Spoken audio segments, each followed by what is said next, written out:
Welcome to the first Takeover Tour recap for the 2025-26 season. We're so excited to get up and running with these. Doing a little bit different this year. I'm going to be doing all 16 on my own. Last year I had, for the games that were in an extra week, I had that mascot with me. So I decided I wanted to do it just on my own this year. I mean, the PWHL really needs to get mascots sorted, and then we can have them up here. Go away for the Takeover Tour recaps. We could then have them up here, where my fellow trio members normally sit when they come on. So grab some mascots, please, PHL. That's what I'm saying, because they would be so helpful for games like this. So we are back up and running. The Takeover Tour is back bigger than ever before. We've got 16 games coming your way between now and April. 11 cities. It's gonna be so exciting. And a couple of tours will be seen twice on the tour. Because remember, 5 of this year's cities have got 2 games, and the first of those was Halifax. So for me, first time seeing Halifax. I didn't really know anything about Halifax or Hamilton before the tours announced. So for me, those 3 games are the ones I'm circling in particular, because I want to use the opportunity to learn a bit more about these potential 2 markets, just in case they become potential contenders for expansion. And I think for me this year, going with the tour, is you have to look at every single city and go, could that be in this league this time next year? Because at least make it no secret that we want to expand again very rapidly. It could be 2, could be 4. We are having debates about that. So just in case you haven't checked out any of last year's, I'm just going to quickly read you through what we do with the technical recaps. We recap the game, we go through some quotes from players and stuff in bold.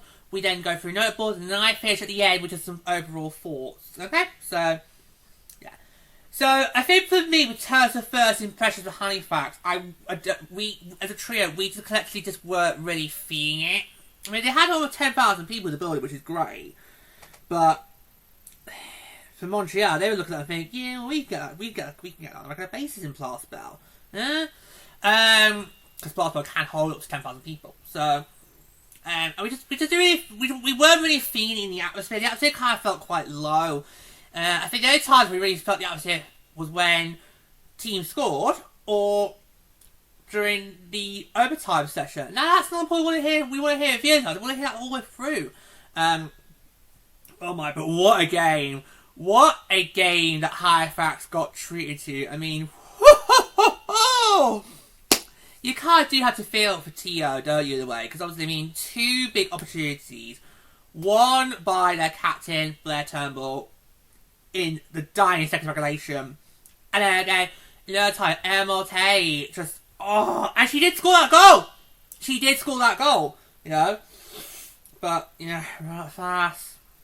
I don't think I've ever seen that before. I don't think I've ever seen it in hockey when a goal gets called off because a penalty had been assessed. I don't think I've ever seen that before. So that's the first for me as well.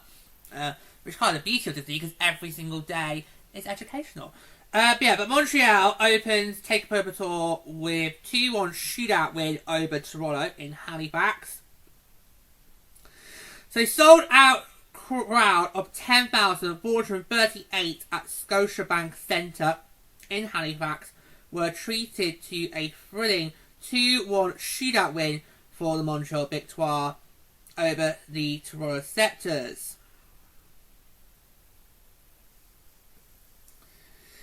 On Wednesday night, in the DoorDash PWHL Takeover Tour presented by the province of Nova Scotia.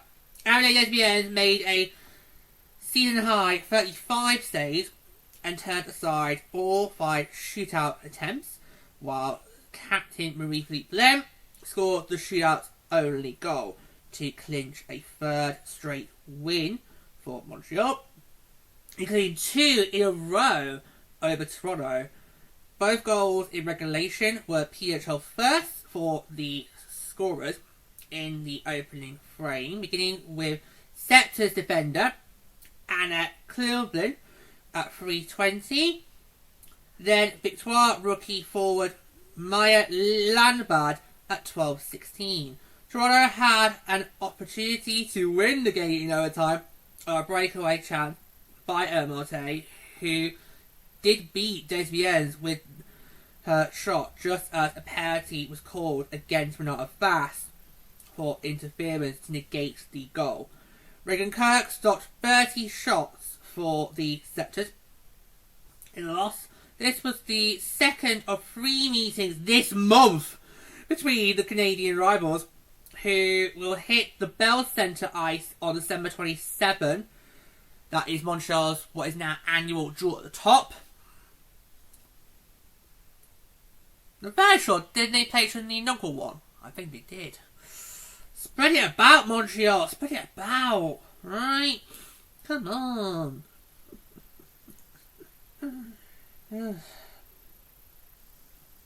Tonight's game was also the first of 2 Takeover Tour games to be played in Halifax this season, with the Ottawa Charge and Boston Fleet scheduled to battle on January 11, 2026. Yeah, I think that's also what the... Because I think there are 2 times in January where there's going to be 2 Takeover Tour games happening on the same day. I think it's January the 3rd and also January 11th. But those are Frost game days, aren't they? Yeah, they are. They are. Yeah, they are. So we'll have to see how that works for us. Okay, so I'll get to the quotes now. We're going to start with Montreal. So first up is Montreal's head coach Corey Chevrolet on playing in her home Providence in front of a sold out crowd. This is what I'd say. It was amazing to see the young girls and boys in the crowd wearing our jerseys, saying our names and wanting our autographs. It's just extremely special. I remember when I was that age, there weren't any girls teams to play on in Pictou County, and now that we're seeing so many associations and girls all over Nova Scotia and the other Atlantic provinces, I think I saw a Newfoundland flag somewhere tonight. I think it's just important for these meaningful moments to happen in hockey and for our sport to continue to grow. Next up, Victoire goaltender Annie Desbiens on her teammates' work in front of her, is what I should say. It's always fun to play behind this team. You always have players you can rely on. There are always people willing to block shots and do the little things that may go unnoticed to most players, but for me it makes the biggest difference. It's the box cut. When it's the box out, clearing out the rebounds and all those things. I was really thankful today for all the help I got, and I'm glad that we could get 2 points and a win here for Corey at home. It was truly special. I'm glad I could contribute, but there's so many people that contribute that go unnoticed. I think as a goalie, we're just more under the spotlight all the time. Let's move on to Toronto now. We're going to start with Toronto's head coach, Troy Ryan, on goaltender Reagan Kirk. This is what he had to say. She's just playing with confidence. Came in the year kind of nursing a bit of an injury from last year and managed to... I managed like a pro would do. In all the games that she's played this year, she's given us a chance to win. I thought she was good on the penalty kill, and she showed some confidence in the shootout as well. Anytime you can attempt to pull out a poke check on one of the best players in the world, I think it's showing that you're feeling confident. She gave us a chance to win tonight, and she's done that in all her starts.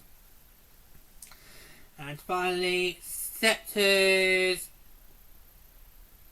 captain Blair Turnbull on playing in home Providence. We hope that the impact is a positive one. Everywhere we go, that's the impression we want to leave for the little girls, to know that they have a dream and that their dream can become a reality. I know when Ali and I were little girls, we didn't have the chance to dream of playing professional hockey. We saw the men play in the AHL and the women play in the Olympics. For young girls to now have the chance to see us play in the AHL, I think it's an awesome opportunity for them to chase their dreams and to try and be a professional hockey player when they grow up.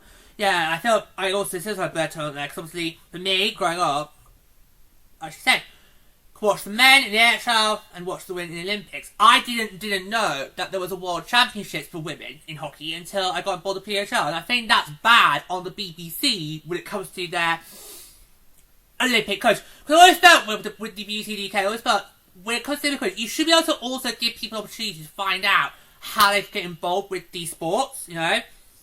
So a lot of these sports, we watched them only once every 4 years at these games. So, yeah, and I just feel like, if I known about the World Championship sooner, that really would have helped tie me over, you know, could have at least a tournament every year. That would have been great. Which is one reason why I feel now being World Championship is so important, like, you know, in those World Championships, because I didn't get opportunity to do that beforehand. Yeah, so I kind of sympathise with Blair Turnbull there, because obviously as a supporter, I could only watch men in the AHL, but only women in the Olympics. So, yeah. Yeah, so I kind of do sympathise with her there on that front. And I think obviously it's so great that we can now actually have women's hockey all year round. Right, so let's now go on to the notables. So here we go. So this was the first of 16 games in the 2025-26 PWHL Takeover Tour, and the 12th neutral site game since the league's launch in 2024. Tonight's attendance marks the 4th Takeover Tour sellout all time, following games in Edmonton, February 16, Quebec City, January 19, and Vancouver, January 8, which featured a 4-2 Montreal win over Toronto. Tonight's game was the third shootout decision between the teams in 13 all-time meetings. Toronto won a 4-3 shootout during the inaugural season on January the 20th, 2024, and Montreal won a 4-3 shootout last season on January the 30th, 2025. The shootout was the first of the 2025-26 PWHL season, and that's my bad. Following 11 shootouts during 2024-25, with Montreal posting a 3-2 record and Toronto going 1-2 in such results. Yeah, it's my bad. I say during the national break, we haven't had a game go to a shootout yet, so that's kind of my bad. I pulled a Becky Keller. She wills overtime and I willed a shootout. That's my bad, Troy. He wants one to blame. That's my bad. I'll take the flak. Marie-Philippe Poulin is the PWHL all-time leader in shootout goals with 7 and has taken multiple attempts in 7 of the team's 9 all-time shootouts, including tonight. Anne Desbiens has stopped all 5 skaters in 3 of her last 4 shootouts dating back to last season's opener against Ottawa. Her 35 saves are her most in a regular season game since stopping 40 in a 2-1 shootout win over Minnesota on March 4, 2025, which also featured a perfect 5-for-5 in the shootout. Yes, I remember that one very well. Regan Kirk tied her season high with 30 saves, but falls to 0-2 all-time in shootouts. Her first was a 4-3 loss to Minnesota on January 28, where she allowed 2 goals on 4 shootout attempts, and also remembers that one very well. Anna Klinman scored her first career goal, regular season goal, I should say, in her 30th career game. The Swedish goal defender first found the back of the net for the Sceptres in Game 3 of the PWHL playoffs against Minnesota. This time, she scored against her former team, having launched her PWHL career last season with 18 games in Montreal before a March 13 trade brought her to Toronto. Maya Labad's first career PWHL goal came in her first career game and her first career shot. You can't write this, boys and girls. The Victoire 5th round pick from Massachusetts tallied 51 goals in 147 games over 4 seasons at Quinnipiac University prior to the PWHL. The rookie was inserted into tonight's lineup on the 4th line in place of Catherine Dubois, who is day-to-day. Caitlin Willoughby recorded her first assist of the season and second in 11 career regular season games with the Victoire. Last season, the forward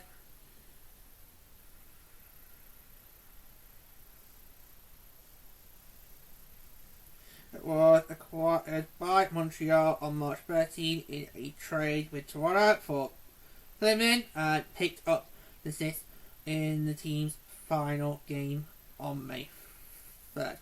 Katie Taven extended her point streak to a career high 3 games, 1 goal, 2 assists, with a secondary helper tonight.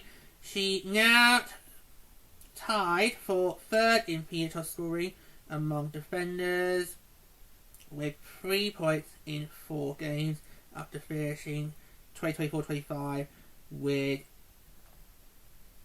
8 points, 4 goals, 4 assists in 28 games. Clara Van Wieren picked up her first career PWHL point with a primary assist in her 5th career game. The Sceptres' 3rd round pick spent last season with the University of Minnesota Duluth, where she recorded a career high 40 points, including 23 assists in 39 games.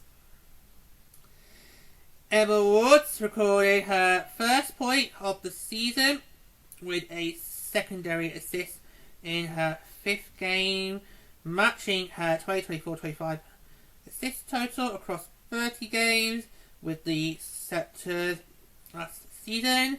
Her assist came as part of a 2-point performance with a goal and helper in her 4th game from December on December 18 against New York. Laura Stacey led all players with a season high 7 shots on goal. Last season, the Victoires' alternate captain led the league with 112 shots on goal.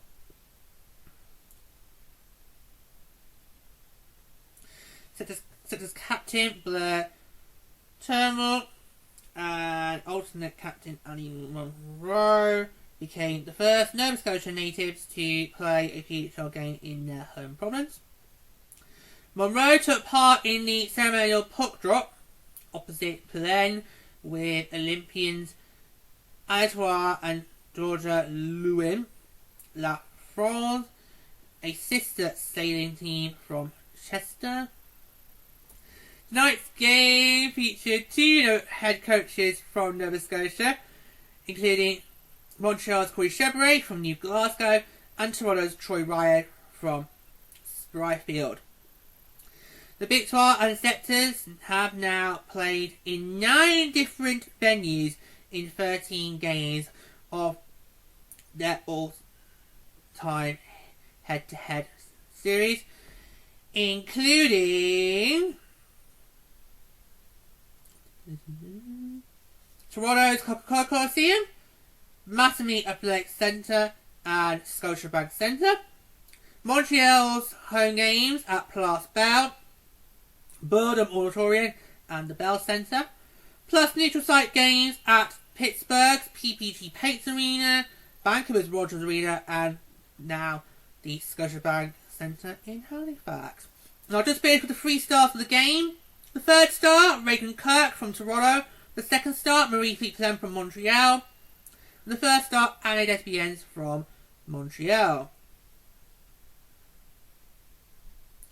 Okay, schedule for these two teams. Montreal, their next game is Saturday, December 20 at Vancouver at 3 p.m. Eastern.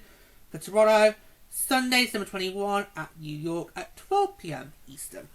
Okay, so let's now just finish up some final thoughts. Yeah, I just didn't. We as a trip, we just didn't really feel the atmosphere in Halifax, you know. And what was going on with the PA system? Because we watched at home, we could barely hear what was going on. So we had to really heavily rely on Kenty and Cheryl, who were doing the calls in the broadcast. We had to really heavily rely on them. Yeah, so we just couldn't really hear what was going on with the PA system. So that's what we need to fix on for the second meeting in January. But the crowd level, I mean, it may have looked like there was 10,000 people there, but it didn't feel like there was 10,000 people there. I mean, Raleigh, last year on the tour, they got just over 10,000 people as well. But with Raleigh, you could really hear the whole crowd was there from start to finish. Whereas I feel like with Halifax, we didn't really hear that. Oh, it was only when the team scored, and it was during the overtime where there was a lot of whoo moments. The crowd really got engaged. So I just, so I just don't know. I don't know. We just weren't really feeling it. Something just felt off, and we just weren't really feeling the energy from Halifax that I think we were expecting to be, given how there's a lot of buzz about potentially Halifax could be a contender for expansion. I'm not sure it's a contender for expansion. Leggy is a bit worried it's too remote. Halifax might be a bit too remote from all the other teams. Especially, I'd never heard of it before the tour was announced. So Hamilton in Ontario, I believe that's where it is. Yeah. So it's kind of good that Halifax has got a second go coming up, because for those like me who weren't really sure about this first game, it's an opportunity to go, right, okay, let's see what we can do in the second game when we'll have Ottawa and Boston come to town. That is another good rivalry to see in a few weeks' time. Yeah, but what a game that you guys Halifax got treated to. I mean, wow, that's one of the main games I'd say this is a perfect advertisement for our league. I would show literally any first timers, so because it had it all. It just had stunning moments. Yeah, and also really glad that Annie Monroe got to do the puck drop, the Zemo puck drop. Because Blair Temple could have done it, because obviously he also was a Nova Scotia there, but about that. There is one other thing I want to point out. This happened during intermission, right? So during the first intermission, we had Rob Pisa going to interview the author of Heated Rivalry. Yeah, the big TV show that is airing right now. I did show a teaser in the broadcast. I was like, what do you mean?